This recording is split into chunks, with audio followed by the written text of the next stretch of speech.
Electrical safety. ठीक है, हमारी क्लास कौन सी आज? क्लास नंबर 4 है। एक पढ़ी थी क्लास हमने, दूसरी पढ़ी थी, फिर थर्ड पढ़ी थी। ठीक है, 4 क्लास है आज। और जो पहले इसकी आज क्लास कौन सी है? हैज़र्ड्स क्या हैं, इलेक्ट्रिकल के हैज़र्ड्स क्या हैं। एक तो हमने क्लास नंबर 2 में मेन हैज़र्ड पढ़े थे ना, जो मेन है उसके इलेक्ट्रिक शॉक हो गया, बर्न हो गया, आर्किंग हो गई, वो तो है मेन बड़े हैज़र्ड जो कि आपको फिंगर टिप्स पे पता होने चाहिए। ठीक है, कि इसके हैज़र्ड्स कौन कौन से इलेक्ट्रिकल के। ठीक है, आप मेन बताओगे उस बंदे को, अगर आप इंटरव्यू में जाते हो वो आपसे इलेक्ट्रिकल हैज़र्ड पूछता है, आप मेन बता देते हो, इलेक्ट्रिक शॉक है, आर्किंग है, ये है, 4-5 जो थे वो मेन बता दोगे, वो समझ जाएगा कि यार इसको पता है, ये बता रहा है कि जो है उसमें इलेक्ट्रिक शॉक हो जाता है, बर्न हो जाता है, फायर एंड एक्सप्लोजन हो जाता है, वो फॉल फ्रॉम हाइट हो जाता है। ठीक है, सारी चीज़ें वो समझ जाएगा कि इस बंदे को मेन हैज़र्ड्स का पता है, इसने काम किया हुआ है।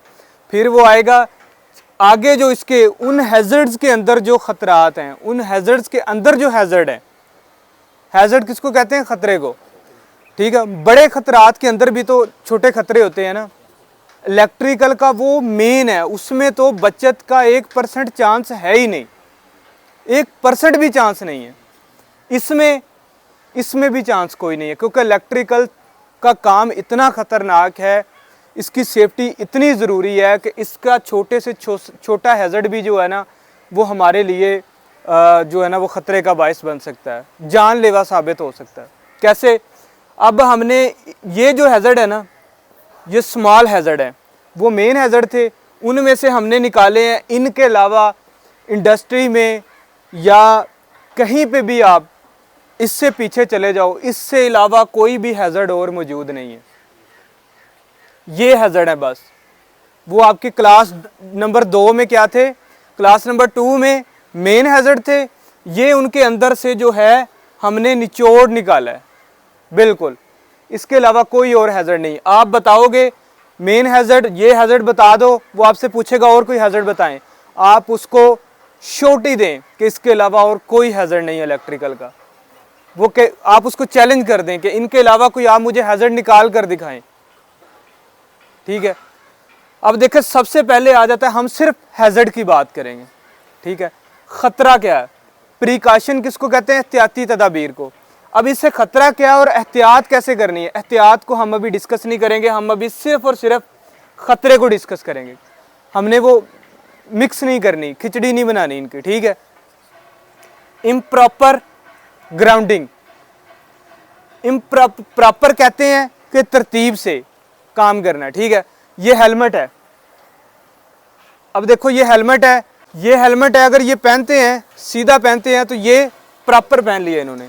अब ये हेलमेट पहनते तो सीधा ऐसे हैं, अगर ये हेलमेट ऐसे पहन लें तो ये प्रॉपर नहीं होगा, ये इम्प्रॉपर होगा, मतलब काम सही तरीके से इन्होंने नहीं। इम्प्रॉपर ग्राउंडिंग आपको बताया था, GFCI है, ग्राउंड फॉल्ट सर्किट इंटरप्टर, जो हम लगाते हैं वो हम ज़मीन में बाकायदा लगाते हैं।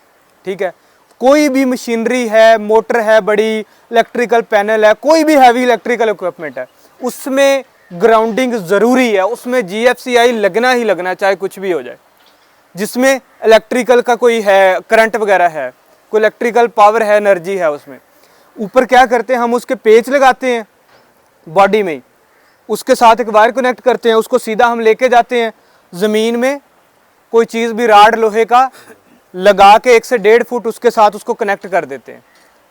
ठीक है, कनेक्ट कर देते हैं। और सम टाइम ऐसा होता है कि हम थोड़ा सा उसके नज़दीक जो है ना वो गड्ढा खोद के पानी भी डाल रहे होते हैं, ताकि अर्थिंग अच्छे से हो, प्रॉपर हो। ठीक है, ज़मीन में अर्थ अच्छे से जाए। अब अगर हम वो काम नहीं करते, ग्राउंडिंग में कोई मसला हो जाता है, हम सही तरह से कनेक्शन नहीं लगाते, वो पेच में वायरें लगी ही नहीं है, ठीक है, या हमने वो वैसे ही लगा दिया, ऊपर से इंसुलेशन उतारी नहीं है, वैसे ही हमने वो उसके बॉडी के साथ अटैच कर दिया। असल काम तो जो उसके अंदर इंसुलेशन के अंदर जो उसकी कॉपर की, लोहे की छोटी छोटी बारीक वायरें जा रही होती हैं, असल तो उनको अटैच करना है, करंट तो उनसे जाता है, वो अटैच ही नहीं किया तो मतलब कि इम्प्रॉपर ग्राउंडिंग है। इससे क्या होगा, खतरा होगा। खतरा क्या होगा, वो जो करंट था उसकी बॉडी में, मशीन के अंदर, वो वहीं पे घूमता रहेगा, क्योंकि उसको निकलने के लिए जगह ही नहीं मिली। उसको निकलने के लिए जैसे ही हाथ लगाओगे ख़त्म, खलास, झटका मारेगी अच्छा खासा। ठीक है, समझ आ गई है इसकी पहले की। दूसरा डैमेज इंसुलेशन, क्या है? Damage insulation. अब देखो हम कोई भी वायरिंग करते हैं या कोई इलेक्ट्रिकल का जोड़ लगाते हैं वायर का, ठीक है, जोड़ लगाते हैं हम, उसके ऊपर वो रेड या ब्लैक टेप लपेटते हैं, लपेटते हैं ना, उसको कहते हैं इंसुलेशन। ठीक है, क्या कहते हैं उसको? एग्जाम्पल दे देता हूं, हाथ पे कट लग गया कोई, ठीक है, अब हाथ पे अगर कोई कट लग गया तो ये जो क्या है, ये ऊपर से हमारा ये जो स्किन है ये उतर जाएगी, कोई भी कट लगा स्किन उतर जाएगी, नीचे से हड्डी, कुछ वेन्स वो नज़र आना शुरू हो जाएंगे। मतलब कि ये हमारी फिंगर की इंसुलेशन है, स्किन जो हमारी है इंसुलेशन है, कहीं से डैमेज हो जाएगी तो इंसुलेशन हमारी उतर जाएगी। एग्जाम्पल दे रहा हूँ, ठीक है, इंसुलेशन वायर के ऊपर वो हम करते हैं ताकि उसको जोड़ को वहाँ पे जो वो नंगा हुआ था, वायर नंगी हुई थी, ठीक है, इंसुलेशन उतरी थी जिससे करंट लगना, तो उसके ऊपर हमने इंसुलेशन कर दी। समझ आ? और ये दूसरी जो वायरें गुजर रही हैं इसके ऊपर ये ब्लैक आपको खोल चढ़ा हुआ नजर आ रहा है, कभी भी कोई कनेक्शन लगाना हो प्लास के साथ या किसी चीज़ के साथ, आप उसको पहले ऊपर से उतारते हो फिर जोड़ लगाते हो, वो क्या है? आप इंसुलेशन उतारते हो। इंसुलेशन नहीं उतारोगे जो लगेगा, उसका मतलब कि वो उसके अंदर जो वायरें हैं लोहे की वो इंसुलेशन में महफूज हैं। तो क्या है हमारी डैमेज इंसुलेशन, ये खतरा हो सकता है, इंसुलेशन डैमेज है, मैंने जोड़ लगाया, मैंने ऊपर इंसुलेशन की नहीं है, क्या है जब पीछे से ऑन करूंगा करंट गुजर रहा है, कहीं पे जाते हुए कोई नंगे पाँव किसी का पाँव लगेगा, मेरी कोहनी टच हो जाएगी, हाथ टच हो जाएगा, तो क्या होगा? मुझे करंट लगेगा। ठीक है, या वैसे ही कोई कहीं पे हमने वायर जा रही है, ठीक है, कोई लोहे की आगे आ गई है, कोई शार्प एज वाली चीज़ आ गई है, लोहे की बनी हुई है, जिसके साथ वो लगी है, कट लग गया लेकिन हमने देखा ही नहीं, उसकी इंस्पेक्शन ही नहीं की, तो अब क्या है? करंट क्या है उससे पास हो रहा है लोहे में, और जैसे ही हम वो लोहे के इक्विपमेंट को टच करेंगे तो हमें करंट लगेगा। फिर हमें समझ नहीं आएगी इस लोहे में करंट कहाँ से आ गया, फिर हम देखेंगे तो वो इंसुलेशन को कट लगा हुआ है, वो उस लोहे के साथ जुड़ी हुई है। डैमेज इंसुलेशन से क्या होगा? करंट लगेगा। दूसरे हैजर्ड की समझ आ गई है। अब तीसरा हैजर्ड है जो हमारे पास third number, expose electric parts. ठीक है, एक्सपोज इलेक्ट्रिक पार्ट्स कौन से हैं? एग्जांपल दे देता हूं आपको। आपका कोई यहाँ पे अंदर बोर्ड लगा हुआ है, ठीक है, उसके अंदर आपने क्या करते हो? स्विच ऑन ऑफ करते हो। ठीक है, अगर वो ऊपर से उसका कोई हिस्सा टूट जाए बोर्ड का, अंदर जो उसके कनेक्शन दिए हुए हैं, ठीक है, पैनल के अंदर कनेक्शन दिए वो सारे ओपन हो जाएंगे। अब बोर्ड पे आप बेहतियाती से उसको स्विच ऑन करते हुए अगर वो बोर्ड टूटा हुआ है, हाथ उधर जाके लगेगा पैनल के ऊपर, तो क्या होगा? करंट लगेगा। इसीलिए एक डीबी लगी हुई है, ठीक है, ये हमारे साइड पे जो है ना लगी हुई है इलेक्ट्रिकल डीबीज, ठीक है, वहाँ पे वो डीबी हैं, जैसे ही आपने उसको पावर ऑन करनी होती है, जिस तरह ये लगी हुई है, आप पहले उसके डोर को ओपन करते हो, दरवाजे को खोलते हो, फिर ऑन करते हो, फिर उसको बंद करते हो। ठीक है, ऐसा ही है। अगर वो दरवाज़ा किसी वजह से टूट गया, कहीं पे जो है ना वो साइड पे चला गया, टूटा हुआ है, बंद नहीं होता, काम करते हुए बेहतियाती के साथ कोई बंदा भी आएगा उसको हाथ लगाएगा तो क्या होगा? करंट लगेगा। डोर अगर उसका नहीं है, कोई बारिश आती है या पानी आ जाता है तो वो उसके अंदर जाएगा तो क्या होगा? शॉर्ट सर्किट होगा, करंट लगेगा। समझ आ गई है? क्या है? एक्सपोज इलेक्ट्रिकल पार्ट्स जो हमारे एक्सपोज्ड हैं, ओपन हैं, उनको हमने कवर करना है। इंसुलेशन उतरी हुई है, उससे भी करंट लगेगा, वो भी इसी में आ जाएगा। ठीक है, वो भी एक्सपोज्ड हुई है, इंसुलेशन उतरी हुई है, उससे भी करंट लगेगा। इसको कवर करना है, नहीं करेंगे तो करंट लगेगा। 4 नंबर पे आ जाएगा हमारा ओवरलोड सर्किट। ओवरलोड सर्किट क्या चीज़ है? अच्छे से समझनी है चीज़। मतलब कि किसी चीज़ की कैपेसिटी है 240 वोल्ट है, ठीक है, अब एक तार है हमारे पास, उसमें सिर्फ 240 वोल्ट जो है करंट गुजर सकता है। हम आगे जाके 10 HP की मोटर लगा दें, क्या होगा? वो जैसे ही हम पास करेंगे वो कहीं ना कहीं से जो है ना वो फायर हो जाएगी, गर्म हो जाएगी, फायर हो जाएगी, या फिर वो मोटर आपकी जल जाएगी, उसको करंट पूरा नहीं मिल रहा। ठीक है, ये क्या हो जाएगा, ओवरलोड सर्किट हो जाएगा। ओवरलोड सर्किट से फायर भी हो जाएगी, आपका इक्विपमेंट भी जल जाएगा, और शॉर्ट सर्किट के साथ साथ किसी को नुकसान, किसी बंदे को भी हो सकता है। ठीक हो गया।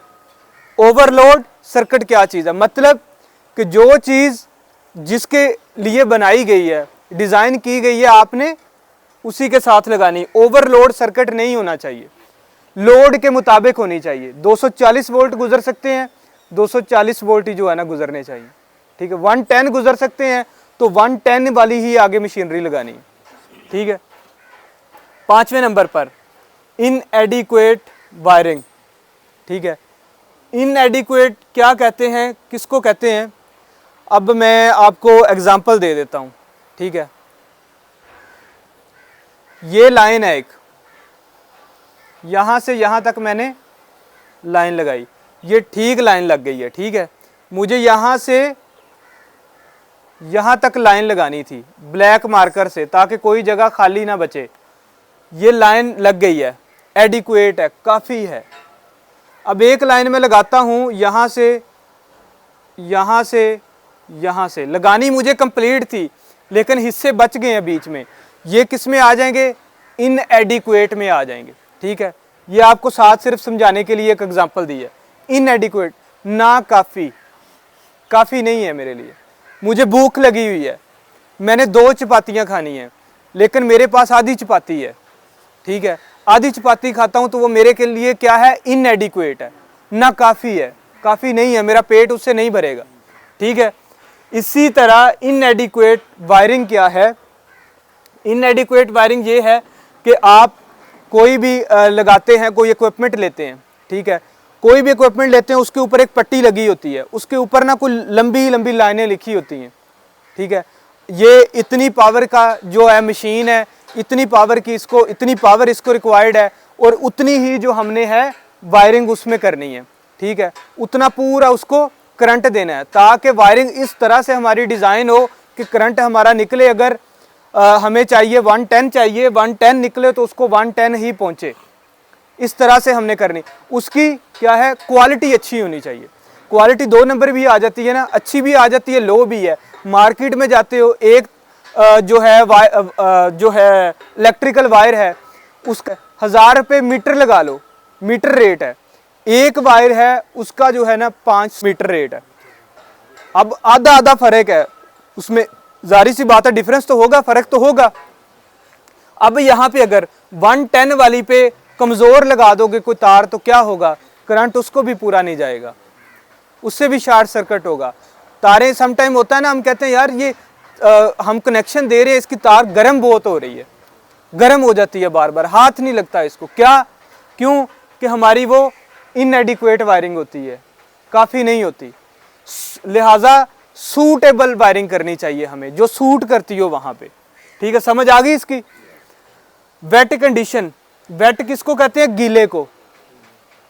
ठीक है, वेट कंडीशन हालत, ये बंदा इसके ऊपर शावरिंग कर दूं मैं, पानी की बाल्टी फेंक दूं, ये अभी क्या है, अभी ये ड्राई कंडीशन में है। ठीक है, किस कंडीशन में है, सूखा हुआ है।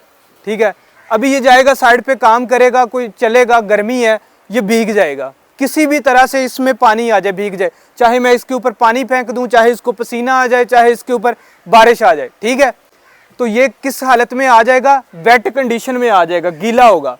गीले हैं आप तो आप किसी भी इलेक्ट्रिकल इक्विपमेंट को हाथ नहीं लगा सकते, उसके लिए हाथ लगाओगे तो करंट लगेगा, ज़रूरी बात है। तो आपने क्या है, इस कंडीशन को भी फॉलो करना है। गीला बंदा इलेक्ट्रिकल के किसी इक्विपमेंट को नहीं छेड़ेगा, चाहे कुछ भी हो जाए। 7 नंबर पे आता है ओवरहेड पावर लाइंस। पहले भी हमने क्लास नंबर 1 में भी इसका जिक्र किया था, 2 में भी किया था, 3 में भी, जो 3 में नहीं किया था, 1 और 2 में हमने इसको पढ़ा था।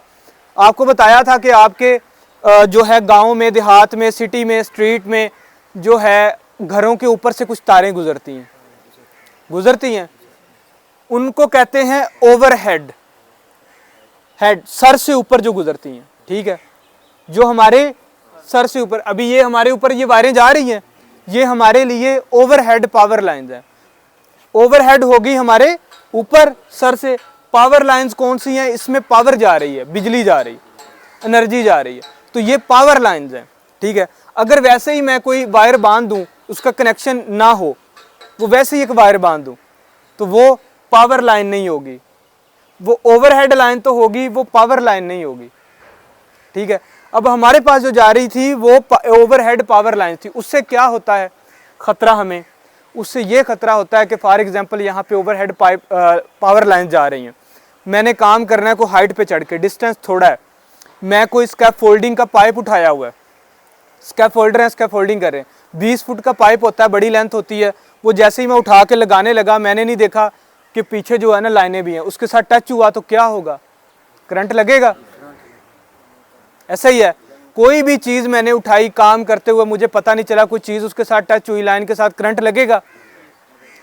क्रेन काम कर रही है, यहाँ पे ऊपर लाइनें होती हैं, ये तो आपने देखा होगा कि किसी सिटी में चले जाएं, पब्लिक प्लेस पे भी चले जाएं, कहीं पे कोई लाइनें खराब हो जाएं, हमारे ट्रांसफार्मर जल जाएं, बारिश आती है या कोई भी शॉर्ट सर्किट की वजह से, अक्सर होता है कि ट्रांसफार्मर लोड ज़्यादा होने की वजह से जल जाते हैं, ठीक है।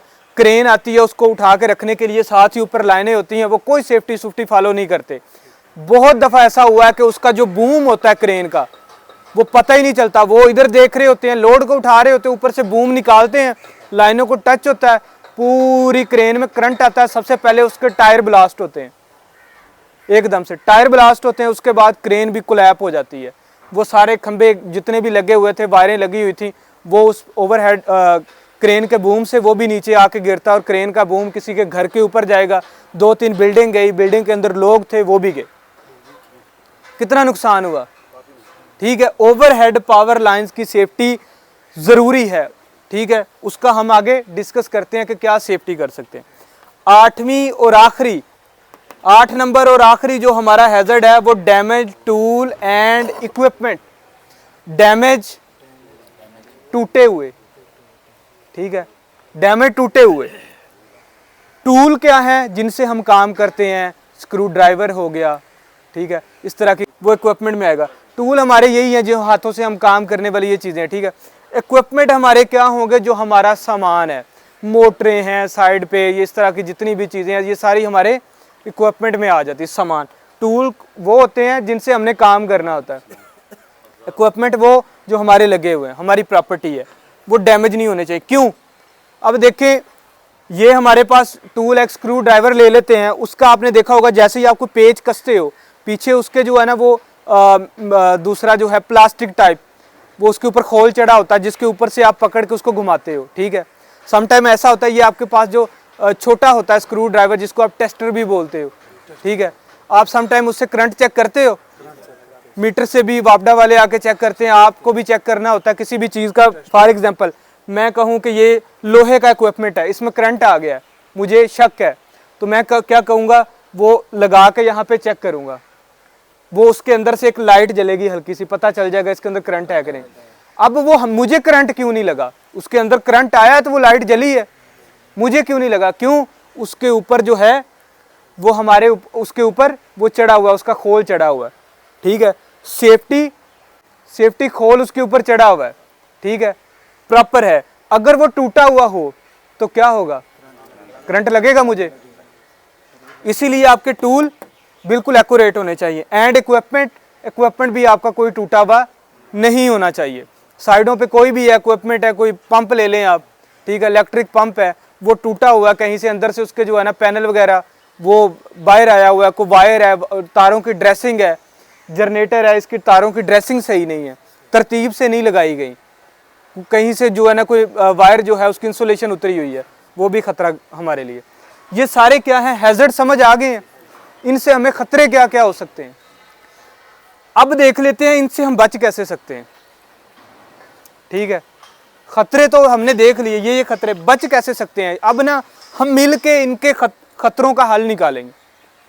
ऐसा नहीं है कि मैं आपको जो है ना बताता रहूं, आप सुन के चुप करके साइड पे चले जाओ, बात ख़त्म, ऐसा नहीं है। हमने इनके सोल्यूशन मिल के ढूंढ रहे हैं।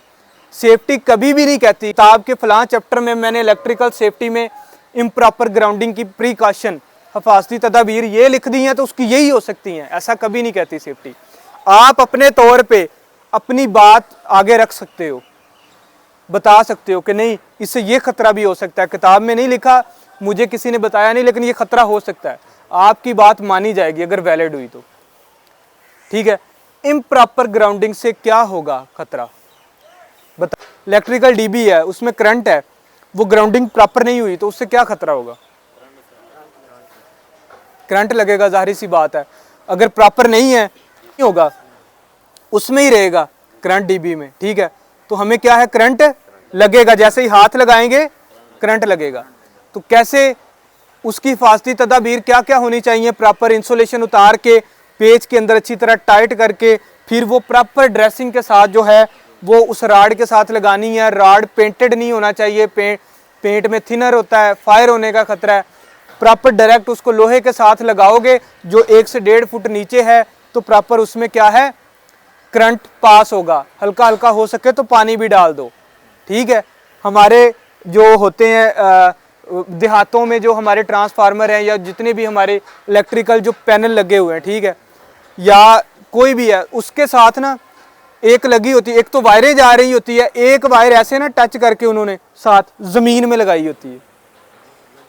ठीक है, लगी होती है, वो आपकी क्या होती है, वो आप मान लो सादा लफ्ज़ों में वो आपका GFCI होता है।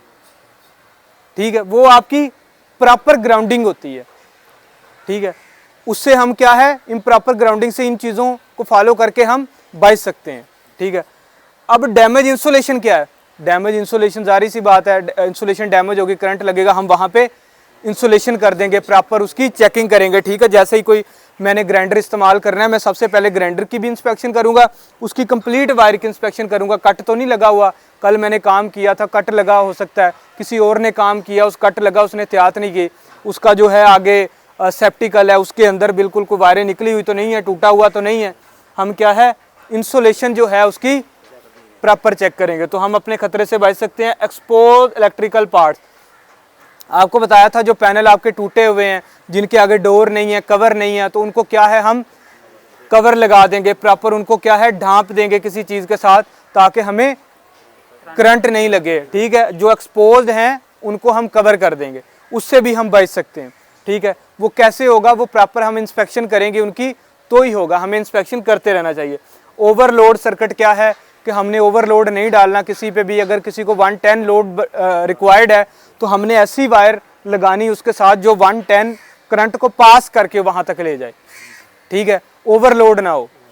ठीक है, वो ना 110 वाली जो है वायर है वहाँ पे हमने आगे कोई बड़ी मोटर लगाई हुई है, जो 110 की है, 220 की है, 440 की है, हमने वही जो है ना सूटेबल जो है वायरिंग करनी है, तो हम ओवरलोड सर्किट को भी कंट्रोल कर सकते हैं ऐसे। ठीक है, इनएडिक्वेट वायरिंग क्या है कि हमने वायरिंग जो नाकस वायरिंग है, कमज़ोर वायरें हैं, ठीक है, जिनके अंदर कैपेसिटी नहीं है लोड गुजारने की, तो हमने वो नहीं इस्तेमाल करनी, बल्कि हमने अच्छी क्वालिटी की वायरें इस्तेमाल करनी है, प्रॉपर हमने जो है क्या है वायरिंग करनी है।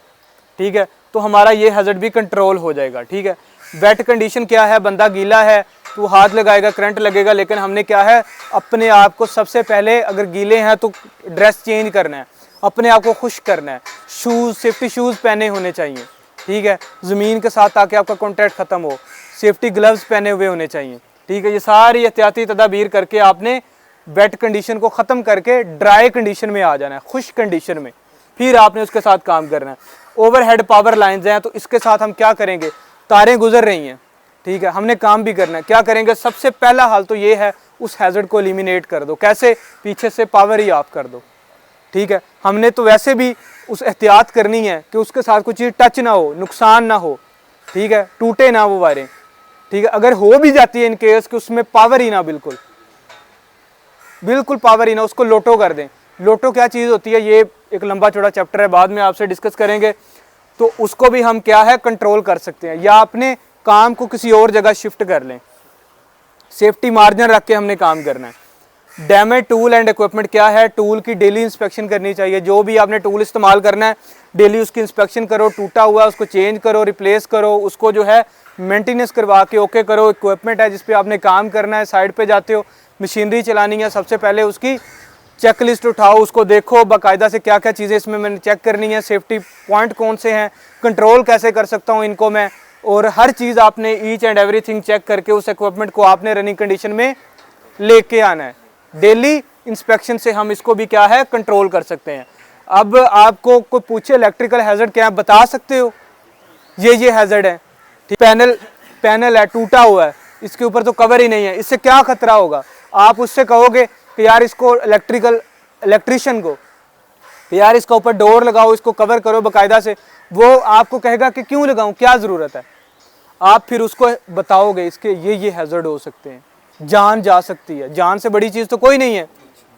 प्लांट का नुकसान हो जाए किसी हद तक, वो भी समझ में नहीं आता, लेकिन किसी हद तक राहत मिल जाती है, लेकिन बंदे का नुकसान कभी भी वापस नहीं आता, पूरा नहीं होता जो बंदे का नुकसान हो जाए। समझ आ गई है। इन खतरात से हमने बचना ही बचना है। मेरे पास हाथ में 5 उंगलियां हैं, 5 उंगलियां, ठीक है, नज़र आ रही हैं, हाथ आपको अच्छा दिख रहा है, ठीक है, आप इधर आओ, 5 उंगलियां हाथ की ऐसे करो, हाथ अच्छा दिख रहा है, सही दिख रहा है। अगर ये बंदा ऐसे कर ले, ठीक है, आपको 2-1 उंगलियां ऐसे कर लो या ऐसे कर लो, ऐसे कर लो, खोल लो उंगलियां से। अब ये हाथ आपको अच्छा लग रहा है, हाथ अच्छा लग रहा है, इसकी किसी चीज़ के ऊपर भी ग्रिप आएगी। जब ऐसे कंट्रोल करता है बंदा एक चीज़ को और 1-4 उंगलियों से करेगा, ग्रिप आएगी कभी भी, हाथ की पावर ख़त्म हो जाएगी। अब ये था, इसको बचाने के लिए मुझे चंद एक चीज़ें चाहिए थी, थोड़े से पैसे लगने थे, वो भी कंपनी के, मैंने तो सिर्फ उनको रिकमेंड करना था, ठीक है, पैसे लगने थे और वो चीज़ें बन जानी थी। अगर मेरी गफलत की वजह से मैं सोया रहा हूँ, किसी बंदे को नुकसान हो गया, उसके ये खुदा न खास्ता 1 उंगली ख़त्म हो गई, ठीक है, 1 उंगली ख़त्म हो गई, 4 उंगलियां रह गई, तो मुझे बताओ पूरे जिस प्लांट में आप काम कर रहे हो, पूरे प्लांट को बेच दें, उसकी जितनी मालियत है, तो इसकी उंगलियां 5 पूरी कर सकते हो? अगर कोई कर सकता है तो बताए। अभी इसकी कदर नहीं है। सोच लो 1 मिनट के लिए, हाथ निकालो बाहर सारे, ऐसे करो, ठीक है, 4 उंगलियों को देखो, अगर खुदा ना खास्ता 1 उंगली ना रहे तो आप समझ लो कि अभी नहीं है, समझ लो, इमेजिन करो कि नहीं है, 4 उंगलियां हाथ में रह गई हैं, तो आपकी क्या फीलिंग होगी?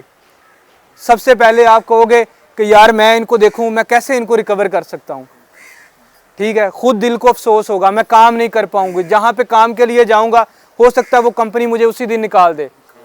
जाओ रेस्ट करो, आप फिर आना 15-20 दिन के बाद, आप आए हो, पता चला कंपनी ने तो फारिग कर दिया।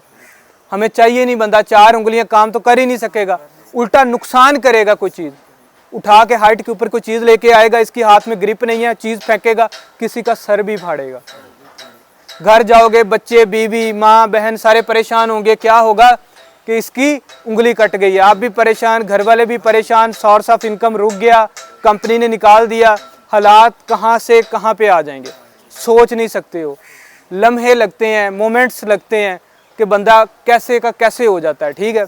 इन चीज़ों को देख के एक बंदे, आपकी एक सेफ्टी ऑफिसर की वजह से पूरी साइड चलती है, 50 से 100 लोग आप पे ट्रस्ट करके काम करते हैं। अगर आपको पता नहीं है, सोए हुए हो, अपनी गफलत में हो, मज़े ले रहे हो, तो किसी को नुकसान हो गया, उसके ज़िम्मेदार आप हो, 100% आप हो। आप ये नहीं कह सकते मैंने इनका ठेका नहीं उठाया हुआ कि मैं इनको सेफ रखूं, ठेका आपने उठाया हुआ है।